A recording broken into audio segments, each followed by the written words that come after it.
Hi everybody and welcome back to the Mystical Realms podcast with me, Laura Daligan. I am super excited to share this special edition of the Mystical Realms podcast, as for the most part it's beamed in from my workshop at the Avalon Faery Fayre last weekend.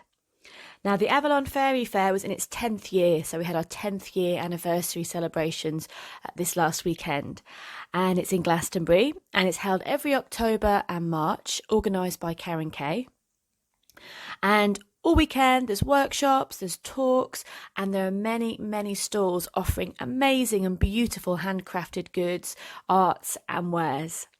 In the evening on the Saturday, there's a great big ball with bands and everybody gets super dressed up. I will share some pictures in the notes for this week's podcast, but it's a really lovely event and one that we all look forward to every year. So I was doing a talk and a workshop in the morning on the Saturday, and it was entitled Sacred Seasons, Connecting with the Fairies of Samhain. And in this podcast is most of the talk. I didn't put all of it in, but I put the meaty bits, the bit that I was really super excited about sharing with you. And that's the story of Tam Lin and Janet, which I retold. And also you get an extra special Samhain drum journey here in this podcast as well, as we connect with the Wild Hunt and the spirits and the fae of the Wild Hunt. So Samhain is a time of fairy magic. It really and truly is. There are two tides of the year which are super strong for fairy activity and fairy energy, and that's Beltane, which is May the 1st, and that is the tide of life. And then the Samhain, which is October the 31st, November the 1st, and that is the time and the season and the festival of death.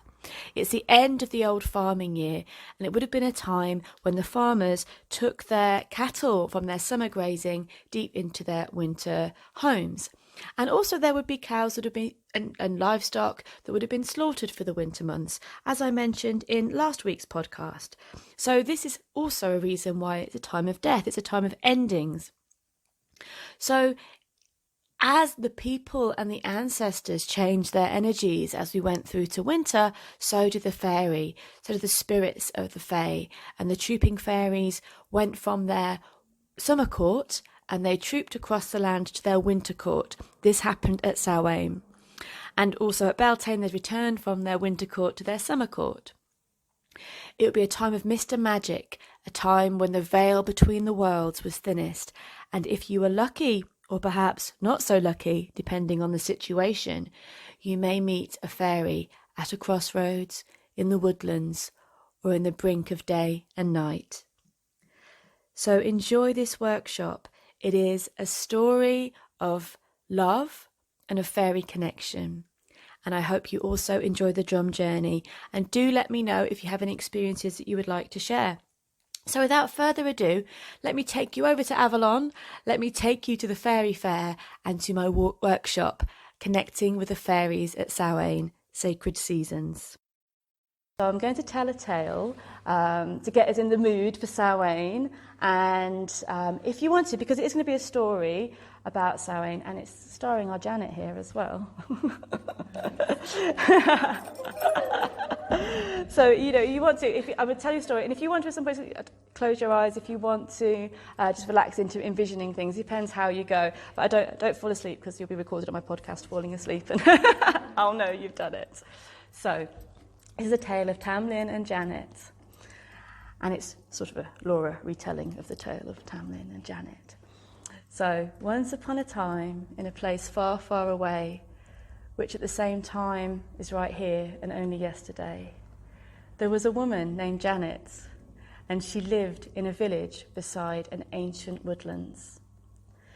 Janet, for the village, was quite a strange woman. She was beautiful, everyone was drawn to her, everyone liked her, but she was always somewhere else. She was a dreamer.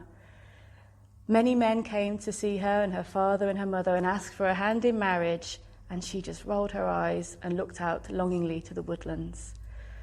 She was really bored of the talk in the village. The people just did not inspire her. She knew there was something more to life, and she knew it didn't lie within the borders of her own little village.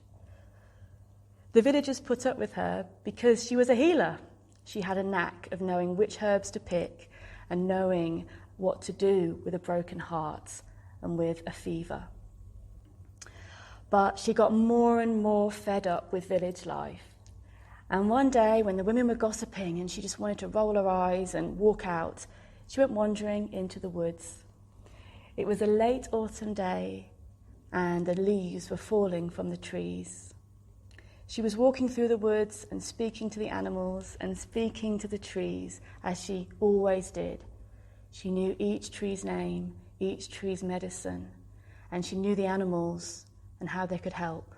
And she felt more at home in the woods than she ever felt with the humans in the village. But she was a woman after all, and she one day was dreaming of maybe a really handsome man that could just come through the woods and save her from the boredom of her village.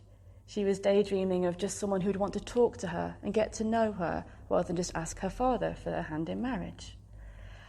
And when she came out of her dreams, she realised she didn't know where she was. She was really confused. She knew this woodlands like the back of her hand. And not only did she not know where she was, there were summer flowers everywhere. This was late October and was very, very strange. There were summer flowers, butterflies, and all the brightness of summer, and the air was totally different. She was just thinking she may have taken a really wrong turn when she saw these beautiful roses. They were the most beautiful roses a woman had ever seen, and a man either. They were just so stunning she could not help herself. They drew her to them. The scent of them was the best thing she'd ever smelled. The sight of them made her eyes water. She must have one of these roses. So she walked towards and buried her face in the beautiful scent of the roses. And as she'd put her hands on the stem, 3 drops of blood fell on the floor. Well, that was a warning she didn't take, and she pulled the flower from the stem. And Janet was normally a very sensible woman and wouldn't do anything so crazy as stealing a flower, but this was no ordinary flower, and it had intoxicated her. As soon as the flower was in her breast, a man appeared beside her like he'd always been there. He was tall, he was pale, he was beautiful, but he was very otherworldly, and he looked rather annoyed. "How dare you take our flowers?" he said. Snapped out of the trance. "What? Oh, I didn't mean any harm," said Janet. "How dare you take the flowers of the Queen of Elfame?" repeated the man. Suddenly she realised what she'd done. She was in Faerie, and she realised she was in trouble. She started to panic. She started to make apologies, excuses. And as the man watched the woman flushed and embarrassed, he'd felt something he hadn't felt for a while. He hadn't seen a human woman for a while, after all. He didn't want her to go. So she made her apologies, he started to leave, and he put a hand on her shoulder. His hand was kind of icy, but she stayed anyway. "Don't leave. I haven't spoken to a human for so long." "You're an elf," she said. "I'm so sorry, I must go. I didn't mean any harm." He says, "I am an elven knight, but I was not always so. I was once human, like you." "Well, how did you come to be an elf? How did you come to be here?" "Maybe you'll sit down with me for a while," he said, "and I'll tell you my story." Well, he was rather handsome, and she didn't want to go back to the village. So she decided to sit with the elven knight and hear his tale. And he felt something curl in his lips. It was a smile. He thought to himself he hadn't done that for a very long while. "My name is Tam Lin," he said, "and I was once a mortal like you. And now I guard these woodlands by the day. I guard them from the mortals. I protect the fairy woods that belong to the Queen of Elfame. And by night time I return to the Queen, and I am her servant and her slave." "Oh, can't you leave?" she said, suddenly thinking she'd quite like to take him back to the village. "No, I am bound here. I am bound and I cannot leave. "How did you get here?" And the windows trembled. "I got here by accident. Many years ago, I was riding with my granddad. We were hunting in these woods. I had the fastest and the most beautiful horse a human could ever have. It was a white stallion, and we galloped through the woodlands, and there was nothing I couldn't catch. And something about me, my looks, and my horse caught the attention of the Queen of Elfame. And while I was out hunting and galloping as hard as a horse can gallop, I heard the sound of bells. And next to me, with no effort at all, rode a beautiful woman on a horse with bridles of bells. I thought she was the goddess herself descended onto earth. She was so magnificent. She was the fairy queen and her court, and they had all gathered around me at her whim. She challenged me to a race in the woods. Of course I could win. No offence, against a woman, not a problem. So I galloped and I galloped. Without her even breaking a sweat, she overtook me. I galloped harder, and she said, "If I win this race, you'll come to me in Elfame for 7 years. If you win, you choose to go or you choose to stay." Youth, foolishness, made me believe that I could win this race, and so I said, "I will challenge you to a race I was doomed to lose." And so the Queen of Elfame won, and I was then her servant from then on. But I wish, speaking to you, that I could return to the mortal world. There is so much beauty here in Elfame, but I am flesh and I am blood, and I miss it so. "I will rescue you, I will," said Janet. "You can't, unless what? There is only one way you can bring me back to the mortal realm." "How?" "It is Samhain. It is Samhain Eve tonight. It's when the fairies will troop from their winter court to their summer court to their winter court. And they will ride at the crossroads. And if you hide at the crossroads, and when you see me, I will not be with the first troop of horses, so do not say anything to the first troop of horses. I will not be with the second troop of horses, so stay silent when the second troop of horses go past.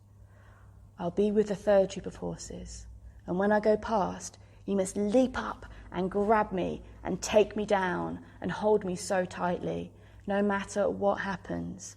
The fairy queen may cast her spells, but you must hold me tight, for if you let me go, my heart, my body, and my soul will be lost forever."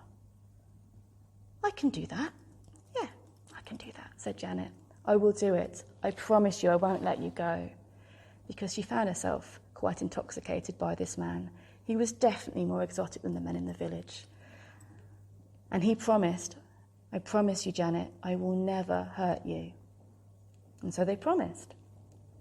And that night, Janet hid behind the gorse tree and under the hawthorn at the crossroads. It was almost midnight, and she waited, and it was cold, and she thought, is this a practical joke? Is this some kind of foolish thing that I've been asked to do, and I'm being laughed at right now? But no. The bells begin to jingle, and the sounds of hundreds of horses start to fill the woodlands and fill the forests. She watched the first troop of horses come by. Oh, the elves were so beautiful, their horses shining, their bridles rich with bells and flowers and fruits, and the elves themselves with their hair flowing in the wind. But she said nothing. She saw the second troop go past, even more beautiful than the first. And in the centre of this troop of horses, she saw the fairy queen, the most beautiful and radiant woman she'd ever seen. And she thought to herself that she saw the fairy queen look at her knowingly, but she could have been imagining it. And then when the third troop of horses come by, at the very end, she saw Tam Lin, and she leapt up and she grabbed him and she pulled him down to the ground and held him tightly. As soon as she had, The whole troop of horses turned and gathered around her. To the Queen, Tam Lin is gone," cried one of the elves. And quickly the Queen gathered around, looking as fierce as the oceans and cold as the sky at night. "Tam Lin, what have you done?" she said, and she pointed at him, and he turned into a writhing snake, and he was hissing poison, and Janet did not let go, even though the poison sprayed around her and the teeth were bared in her face. She kept her promise. She held him tightly. "Tam Lin, what have you done?" And she pointed again, and he turned into a strange werewolf monster, half man, half mad, and he was snarling and growling and full of hate. And Janet did not let go. "Tam Lin, what have you done?" And she turned him into a fire-breathing salamander, breathing fire and poison and nails and scratching. And Janet did not let go. The Fairy Queen looked at Janet. I think she quite liked her. She liked a feisty woman. She said, "Janet, you are a strong woman. You have the soul of a fairy and a good heart. And because your heart is true, I cannot harm you or take Tam Lin from you." And she looked at her longingly, and she kind of smiled at Janet. But then her expression changed as she looked at Tam Lin. Hate, betrayal, and hurt filled her eyes, and they turned as cold as stone. And she said to him, "Tam Lin, if I had known, I would have cut out both your eyes to give you eyes of stone." And with that, the sound of bells and the horses vanished off into the night until all she could hear was the bells and the distant sound of horses. And Tam Lin had returned to his mortal shape. He was naked as a child and quivering in her arms. She took off her cloak and she wrapped him in it. And they went back to the village. And they were happy, and they lived long, long lives. And they loved each other very, very much. And Tam Lin was a poet. He had learnt so much in fairy. His art and his voice were known throughout the world, but he would never go near the forests. He would never go into the woods. He was always afraid the Fairy Queen would see him and claim him as her own. Janet, on the other hand, well, that had changed Janet, and she had longed more and more for the woodlands. She took longer walks into the woods, and she had that look in her eye, something otherworldly. She loved her husband very much, and they lived long lives until their hair was white and grey. And one long day, near the autumn, Tam Lin peacefully passed away, and Janet grieved him. And one day she put her cloak on and she walked into the woods. It was the end of October, and she waited, as she had done many years ago at the crossroads, underneath the hawthorn, behind the gorse tree, and she waited for the fairies to pass. Again she heard the bridles and the horses come. And the first troop came, beautiful and radiant. They hadn't aged a day, unlike Janet, who was now old, yet still beautiful. And the second troop came, and she saw the Fairy Queen as she did before, and she was sure the Fairy Queen turned and looked at her knowingly. And then she saw the third troop, and at the end there was a horse without a rider, a beautiful white stallion. And she knew what she should do. She threw herself on the back of the horse, and she rode off into the night until all was heard was the sound of bells, and then nothing was heard at all, and Janet was never seen by mortal eyes again.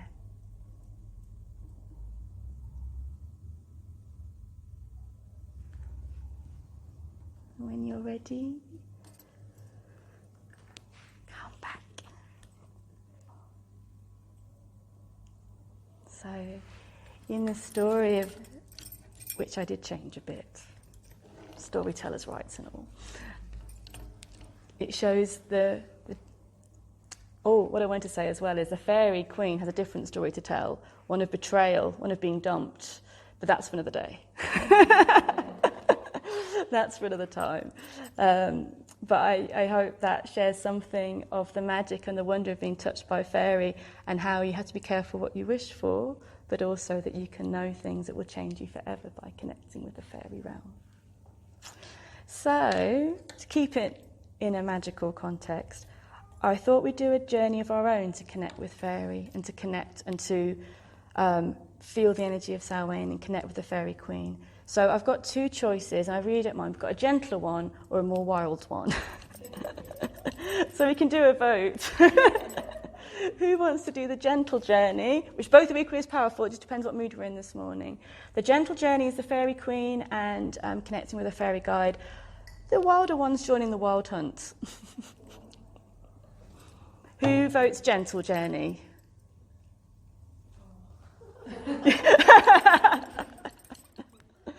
Who votes not so gentle journey? You're not allowed to vote, Jen. I'm joking.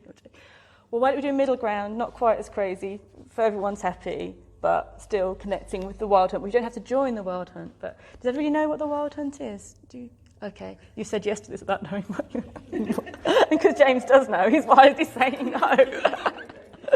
Well, before we do the journey, because we've got some time, it was something else I wanted to talk about anyway, as well as the energy of Samhain is of change, of transformation. We know that. The fairies trooping across the land at this time is a sign of wildness and winter and transformational energy.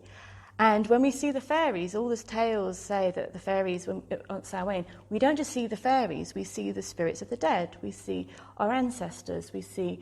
Because I think people a few hundred years ago, they didn't have much of a distinction between fairy and ghosts. It was all in the same kind of bag. So particularly at Samhain, we may see the spirits of the dead, we may see the spirits of those that have gone before. And at this time, there's all across Europe, there are myths of the Wild Hunt. Most of these are ruled by Odin, or Woden, depending on where in the world you are, Norway or Sweden or Germany.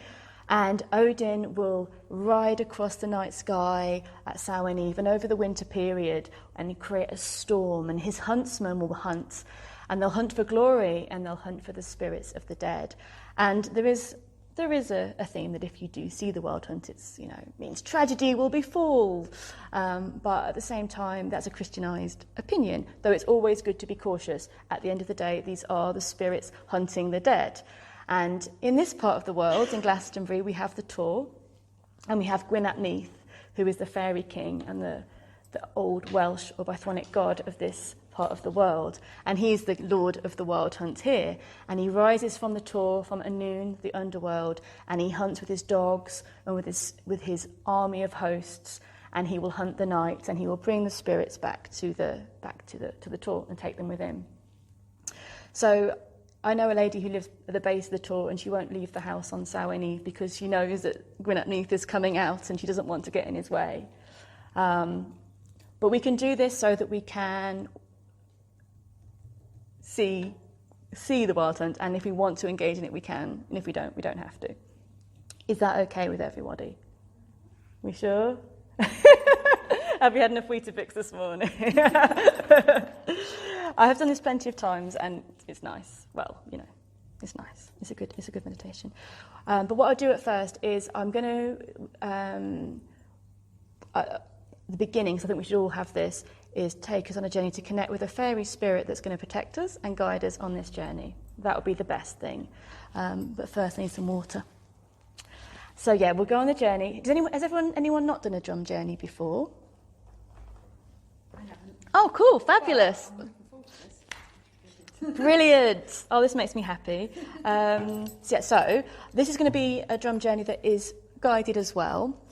So I'll be speaking and drumming, but there will be bits in it where I won't be speaking, and you just get to just go and enjoy whatever comes through. With a drum journey, the speed of the drum, it kind of shifts your brainwave. So you just let happen what happens. It's like letting you go to release and go on your own journey. Is that okay? Fabulous. So we're going to go on a journey, and we're going to connect with a fairy spirit that's going to protect us and guide us, and then we're going to witness the wild hunt. If you want to play in part of it, that's fine, but just do what you feel is right. Don't do anything that feels a bit strange.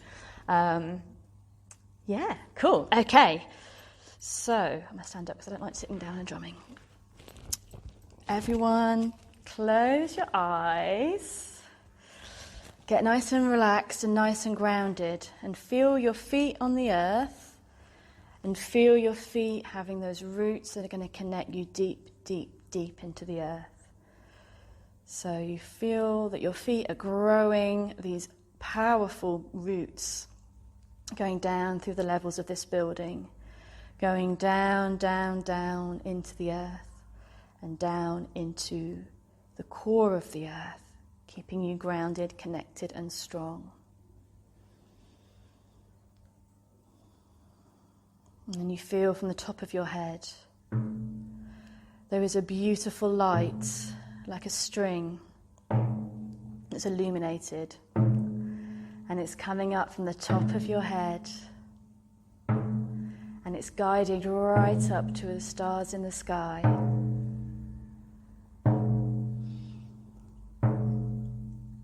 And it finds one star that is your own personal star. And it attaches to that star. And it pours starlight down from your own star, down, down, down the threads, down into your being. So you're flooded with starlight and connected deep to the earth.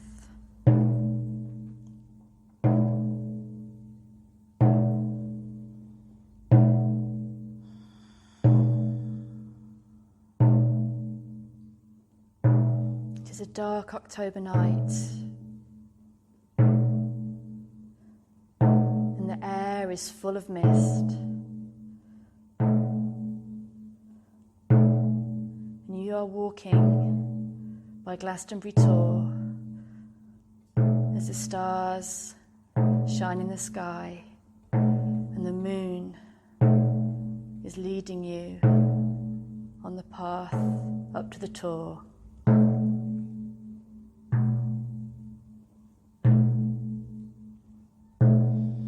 As you walk gently up to the Tor on the winding path,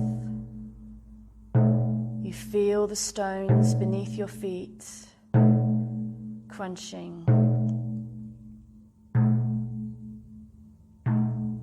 The air is crisp, and there's a smell of bonfire on the air.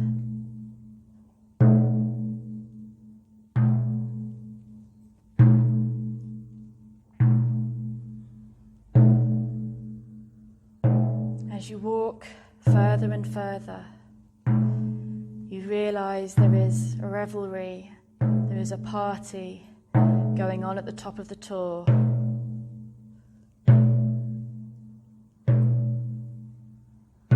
Maybe there is the building of the Tor there at the top, or maybe there's something different. It might be a stone circle. It might be a temple. It might be something else.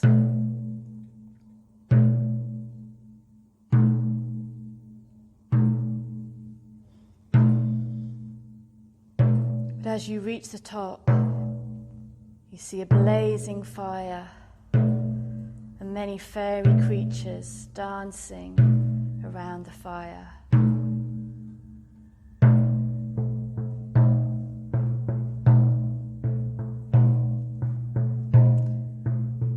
As you're watching the revelry, you call out in your heart for a a fairy guide, a helpful fairy spirit that will lead you and guide you safely through the adventures of the night.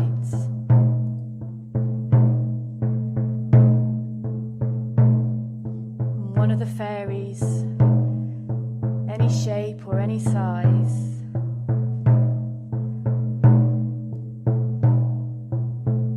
leaves the fireplace and joins you now.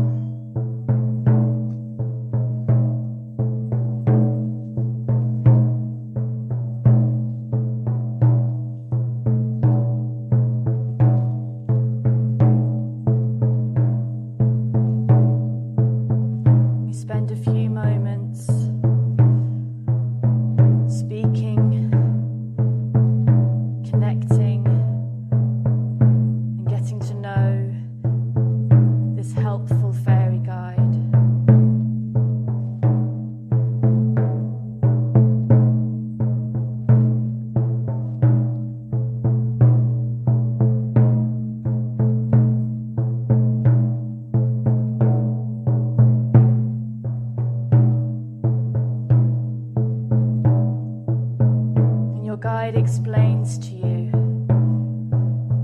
that these are the Samhain celebrations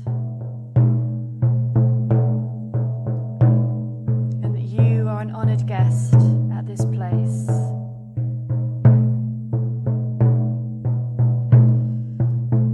And that you will witness the Fairy King rising from the Tor and leading the wild hunt across the lands.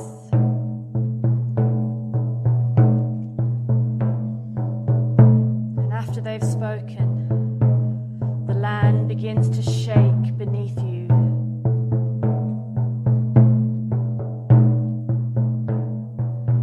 And you hear the sounds of hundreds of horses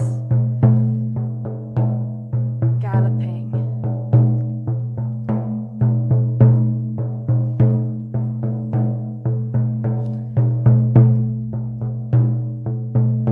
And suddenly, a great stallion rises from the Tor with an antlered man on top. This is Gwyn ap Neath.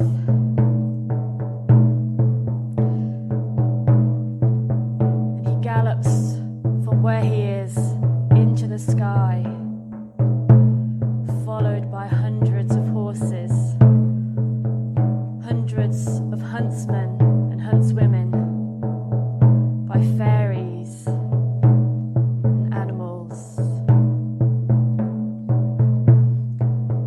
The fairies from around the fire leave and join the hunts.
or your pouch, and you leave an offering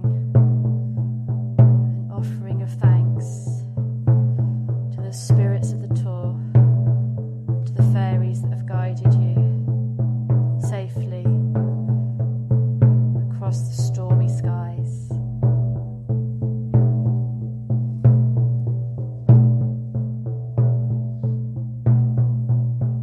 You turn to your guide, who you can always return to for guidance, for advice, and to journey into the fairy realm.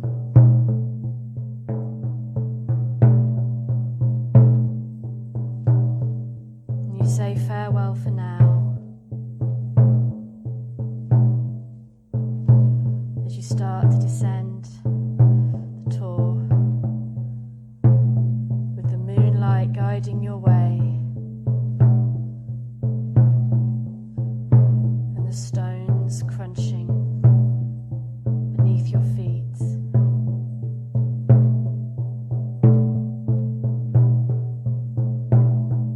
And you reach the bottom of the Tor,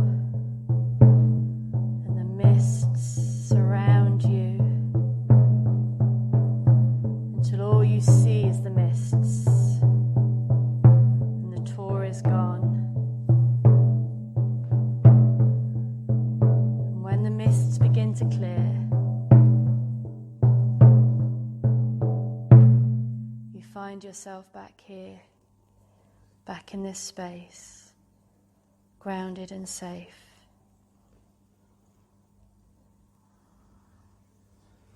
Take as long as you need to come back.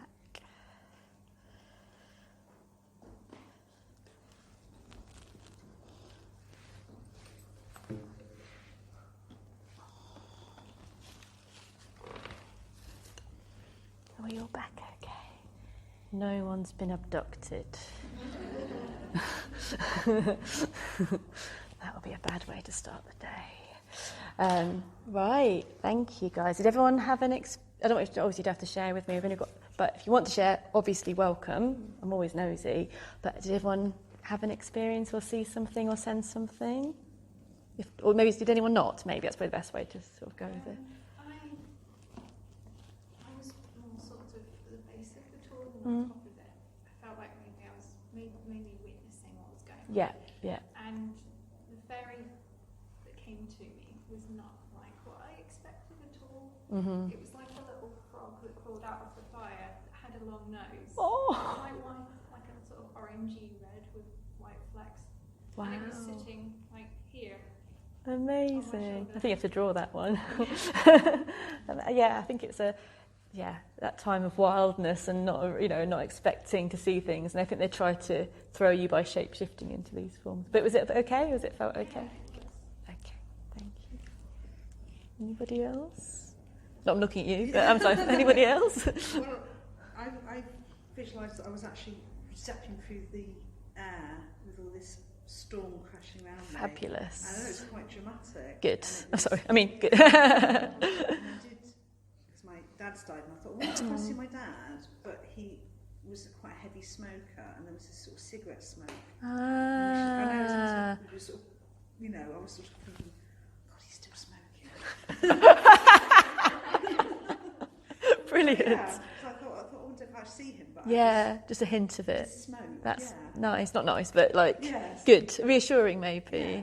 It was him. Oh, It was quite dramatic. yeah, it is. That was at this time of year, and that energy is definitely the ultimate drama. Anybody else want to share? Don't have to. Anyone else? Or any questions about it, or anything that was strange, or that they weren't sure about that happened? Wild Hunt kind of turned into a dragon for me. Awesome. It's really amazing. It's linked to like a dragon or a lane. Yeah, absolutely. And the Tor is really a massive dragon. So the dragon energy of the Tor. So we are on the Tor. So you've obviously called out the dragon energy of the Tor, which is awesome. My cards usually they're very lovely. Yeah, it was kind of spidery at first, so it was quite interesting. I'm quite big spider. Yeah. I went a little blue. Will-o'-the-wisp, so that was nice just to sort of Reassure you, like, we're good. Well, it is that the modern Halloween trick or treat does have its roots in Samhain. So that dressing up, that scaring, that energy of kind of almost confronting these things by dressing up and playing at it is definitely the theme of this time, rather than avoiding. It's kind of actually going into the winter months, bellowing and being loud and being alive, because you have more chance of surviving the winter if you had the spirit of life charging you through the winter. If you were kind of seeing it Samhain going, it's cold and I'm going to get colder, you'd probably be like, you might die. If you'd not have been in a great way. But if you go in, not facing death and being wild and raucous and dealing with the energies at this time and dealing with the kind of the I think I always feel like Samhain is such a time of duality. It's very childlike in a way, and there's a phrase that I really love by, I think, W.S. Merwin, saying I've been more young. I've written it down somewhere. No, I prefer to read it. It says, I have been younger in October than in all the months of spring. W.S. Merwin. And I like the energy that even though at the end of the year and at this time of death, it brings out the youth and the joyfulness and the playfulness with us, that we dress up and we kind of play at this time like we're all playing today, And so even though we are confronting the things that scare us and confronting the darkness, we do it with joyfulness and playfulness. And those two kind of work together really well. And I also think it's a time of poetry, of music and of art. So using this time of year in the drama of you, so we're in Scorpio at Samhain time, and Scorpio is represented sort of sex and death really. So it is that time of year of drama and deep, and using that energy to create and to really get in tune with the life force within. That is the energy of Beltane and Samhain. It's the life at Beltane, but the life force in a different way at Samhain, and we can really tune into that. So I know we are coming to an end, but as I say, ways of celebrating Samhain and ways of connecting with the fairy at Samhain is there's lots of fairy tales of terrifying figures that come through. There's a headless horseman in Ireland, and I think he's called the Dullahan. Oh no, I'm making. Good say, not here, she'll kill me that I've forgotten the name of the headless horseman called the Dulla something in Ireland, and he would go around without his head and he would point at people and they would die, but he was meant to be the angry version of the old fertility god of the land because they'd been forgotten, and he'd always be given offerings. Okay, some of the offerings were sacrificed, but let's forget that for now. So he was always given offerings, and so to celebrate Samhain, give offerings not only to the dead, to your own ancestors. Leave a plate of food out for them at the table. So when you cook for your family or your friends or for yourself at Samhain, leave a plate of food that's for your ancestors, for those that have passed. Whether that be people or animals or anyone that you've loved in your life that's not with you, leave a plate of food for them, and then take a plate of food out to a sacred space, to the land, to where you love, and leave it for the fairies, so they know they're remembered, and they will then bless you as the year turns on. Thank you. Thank you so much. Thank you. If you have any questions, we've got 5 minutes, so you're welcome to ask. But if not, thank you so much for coming this morning. It's been such a pleasure. Thank you. Thank you. Thank you. Thank you. Thank you.